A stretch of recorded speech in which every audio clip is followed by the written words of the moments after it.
We read today from Matthew's Gospel. This is Matthew 20, verses 1 through 16. For the kingdom of heaven is like a landowner who went out early in the morning to hire laborers for his vineyard. After agreeing with the laborers for the usual daily wage, he sent them into his vineyard.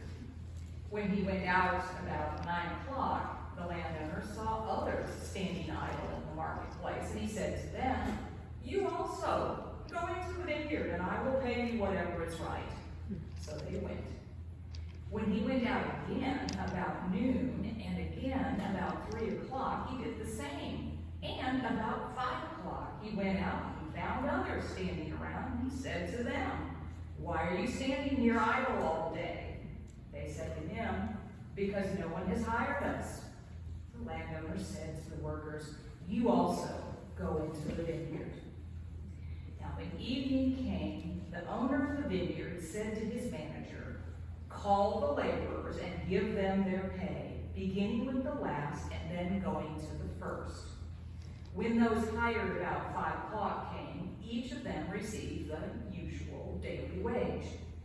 When the first came, they thought they would receive more, but each of them also received the usual daily wage. And when they received it, they grumbled against the landowner, saying, "Well, these last worked only 1 hour, and you have made them equal to us, who have borne the burden of the day and the scorching heat." But the landowner replied to one of them, "Friend, I am doing you no wrong. Did you not agree with me for the usual daily wage? Take what belongs to you and go. I choose to give this last the same as I gave to you. Am I not allowed to do what I choose with what belongs to me? Or are you envious because I am generous?" So the last will be first, and the first will be last. This is the word of the Lord. Thanks be to God.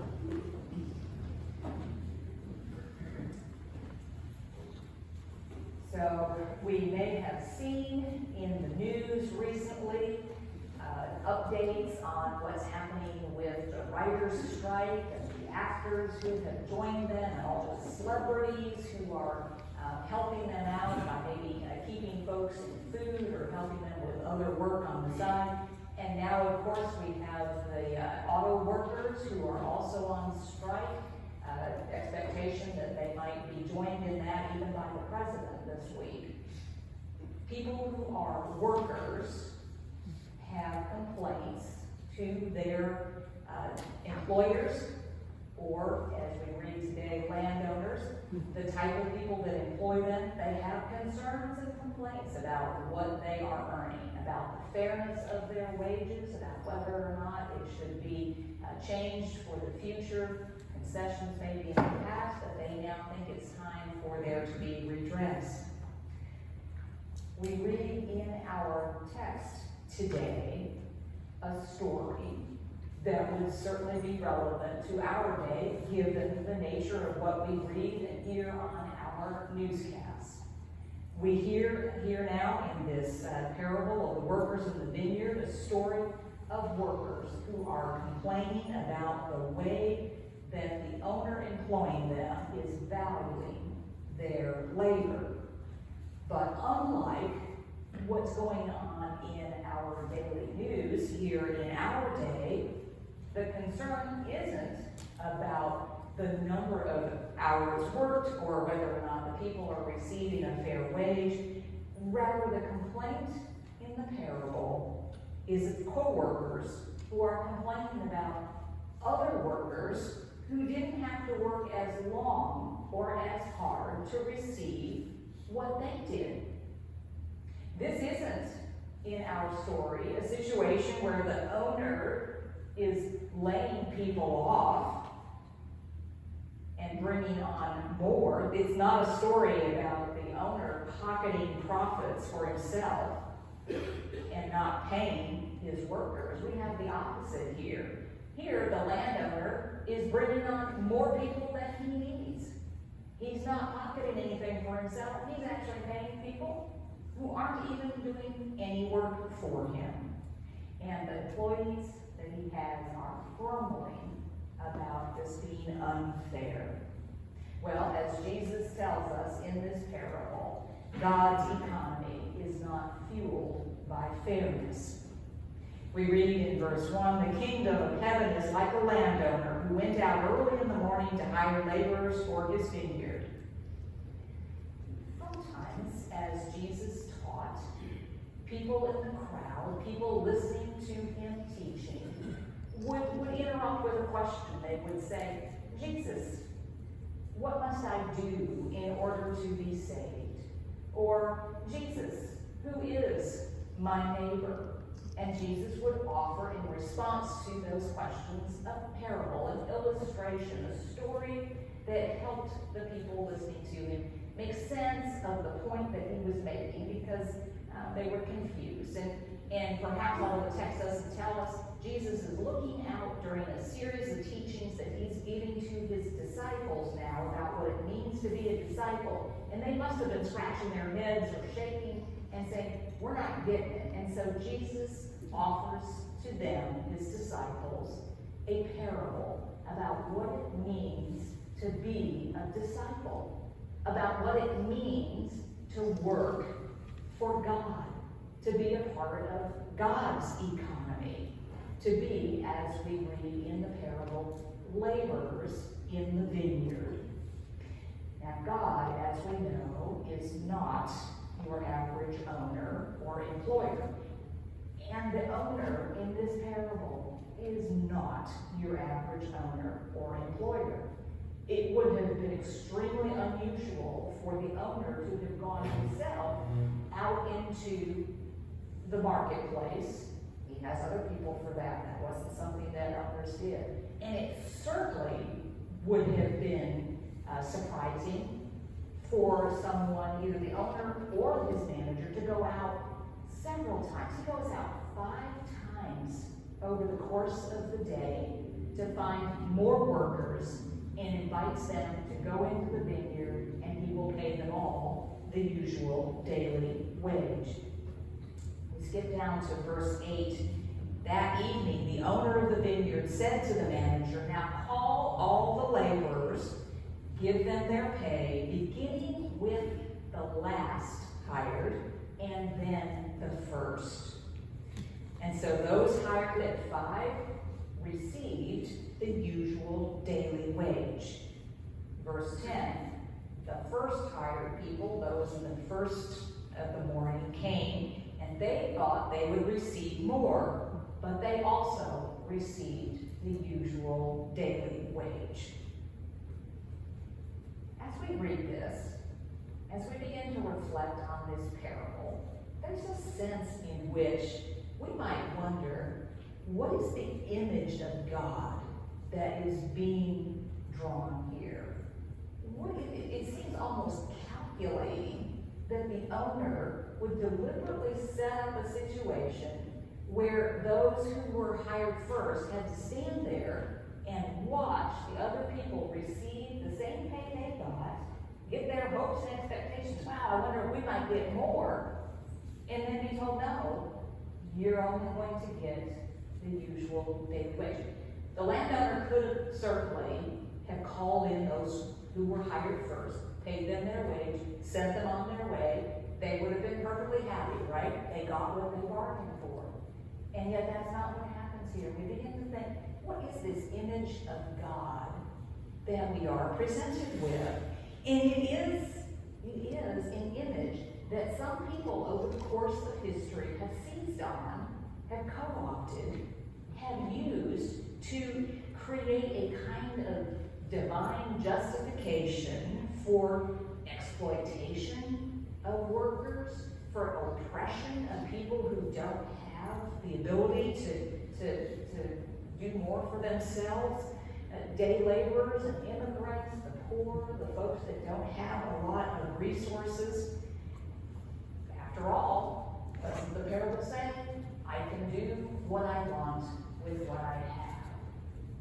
And in fact, in earlier era of our own history in our country, This image of God has been used by owners of people who are enslaved as kind of a divine justification that it's God's will that they must endure suffering in this world, but they will receive their reward, they will receive their due, their salvation in the world to come. That is not what Jesus teaches in this parable. Jesus is teaching, in fact, the opposite. It follows a portion of teaching talking about the great reversal of the first being last and the last being first, and its conclusion is the same. Jesus is not teaching something that people have co-opted over all this time. Verse 11, those first hired grumbled against the landowner, and the last, who worked only 1 hour, they made equal to us, who have borne the burden of the day and the scorching heat. And the landowner replies, friend, I'm doing you no wrong. Did you not agree with me for the usual daily wage? Again, we come at this with our limited human understanding based on human economic transactions. We think, and we're hardwired, the smallest of children know what fair is. It's part of who we are, the competitiveness that we have. And so we expect in all of our human economies, and certainly in our own economy here in this culture, that there would be a fair exchange for services rendered, right? Fair exchange for services rendered. Fair's fair. Longer that you serve a company or an organization, the more you would have a reward. The greater your skills are, the more value they would have. And in fact, as we read on in passages following this, we find the disciples, even in that day, still sticking to that kind of expectation about a human economy. And Jesus has just told them what the kingdom of heaven is like, and they're still thinking in human terms. Just following this, John and James, looking for the honor of what? Being at Jesus' right and left hand. Why? Well, because they were first. They've been with Jesus the longest, right? They worked the hardest, been the longest, walked the most miles, took the most risks. They should, of course, have the greatest reward. Our perceptions, our assumptions, our expectations about human economic systems also assume that there's going to be value in the transaction, right? We assume that the owner of the vineyard needs laborers. We just assume it. We read through the parable, and it just is, of course he needs laborers, but there's nothing in the parable itself that actually says that this landowner needed any more workers. He goes out all the time, he's getting more people, and there's no discussion about how I guess I'm going to have 4 more guys out there to get the work done before the weather changes. Nothing like that. The landowner keeps going out and he asks him, what are you doing here? You're idle. Well, come, and I'll pay you the usual daily wage. That's a very different image of God. Not founded, not based in our human understanding of how economics and human economies work. In God's economy, it's very different. Jesus taking the lost and giving them a place and a sense of purpose in their lives. The landowner here looking for people who are idle and lost and have nothing, and giving them what they need and a sense of purpose in their lives. A very different image of God. You think back on it, it just runs counter to everything that we know and expect. And confess that at one point in my life, I looked at someone who was a coworker, and I didn't perceive their sense of value to the organization. I made a comment about that. a coworker who, at the prosecutor's office, who was apparently continuing to deliver mail past a time when mail really wasn't being delivered that way anymore. We had email, and yet she still went from place to place. It seemed to be taking package back for a job that maybe was no longer called for, and I made a comment about that, which suggests what? That I was valuing my own contributions higher than her own to the organization, right? And I heard a little bit from my supervisor about her personal experience, and that she was caring for 2 elderly parents and not receiving any support. They didn't qualify, that she would have made too much, but she wanted to continue to care for her elderly parents in her home.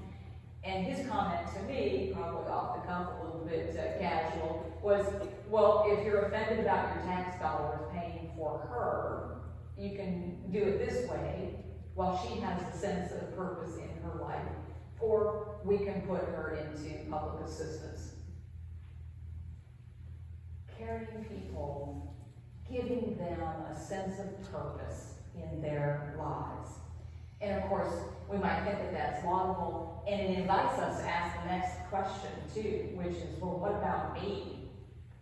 Am I someone that isn't really contributing as much as I think I am? Is my job really necessary for me to be here to do it? And in fact, the answer was sometimes jokingly described as no in that same context, because the division chief for my position at the time was fond of saying things when people came back and with a not guilty on a simple case, and saying something to the effect of, my German Shepherd could have tried that case and gotten a better result, or I could train my German Shepherd to try a possession of cocaine case and do a better job than you.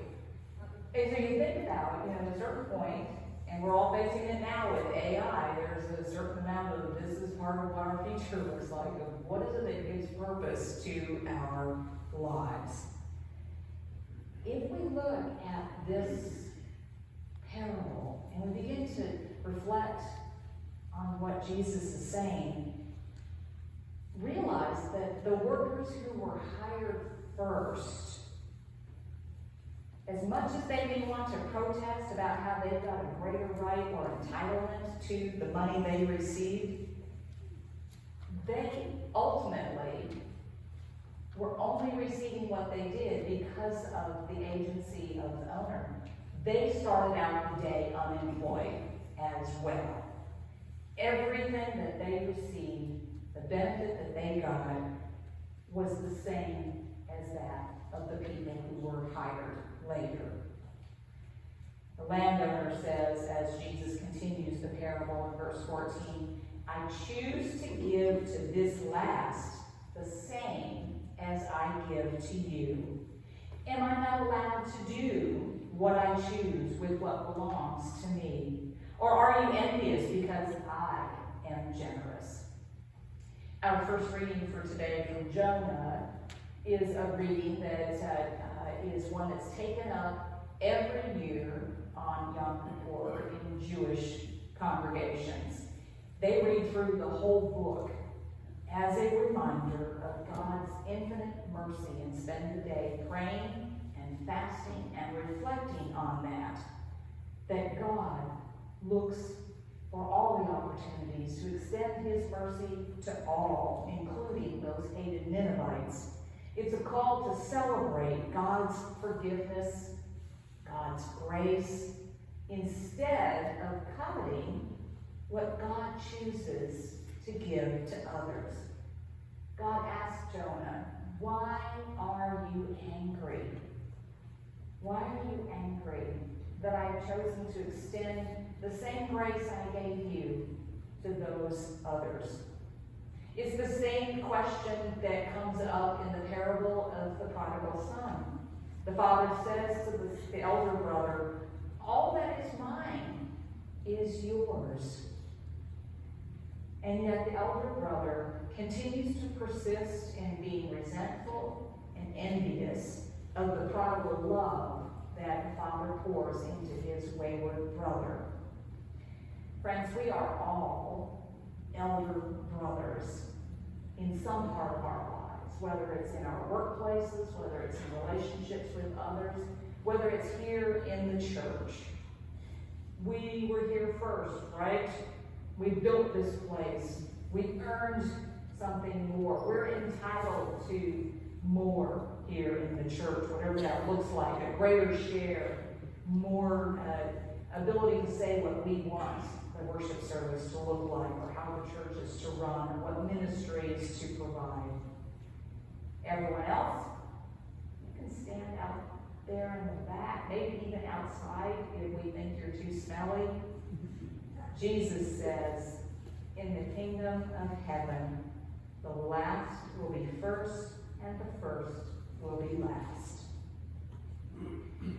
In this parable, Jesus invites his disciples then and us today, to embrace the good news of a world, a kingdom of heaven, in which the lowly are lifted up, the marginalized are centered, and all are welcomed into God's mercy and grace.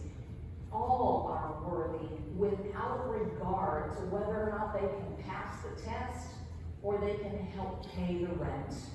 Jesus himself lived out that good news by emptying himself of his own divine prerogative and taking on frail human flesh, coming as an infant to live a life as us, and with us, and for us. That we benefit at all from his sacrifice in any way isn't fair at all to Jesus or to God. It's wholly through the gracious gift of a merciful and compassionate God. Believe that good news and set aside our own need to measure by human fairness. Instead, live by God's amazing grace.